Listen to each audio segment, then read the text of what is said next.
சேமியா வாங்கிட்டு வந்திருக்கா? சரி ஃபிஷ் ஃப்ரை இருக்கு, மீன் சேமியா பண்ணலாம். ஓகே. 2 டேபிள்ஸ்பூன் ஆயில் போட்டுக்கலாம். நெக்ஸ்ட்டு சூடானதுக்கப்புறம் ஆனியன், சாப்டு onion, 2 green chilli, curry leaves.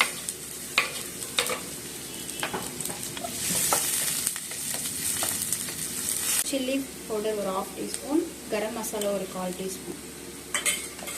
லைட்டாக அப்படியே வதக்கிட்டு ஸோ இப்போ வந்து நம்ம சேமியா ஆட் பண்ணிக்கலாம். நான் வாங்கின சேமியா வந்து இந்த மாதிரி உதிர்த்து வச்சுருக்கேன். ஸோ இதை அப்படியே ஆட் பண்ணிக்கலாம்.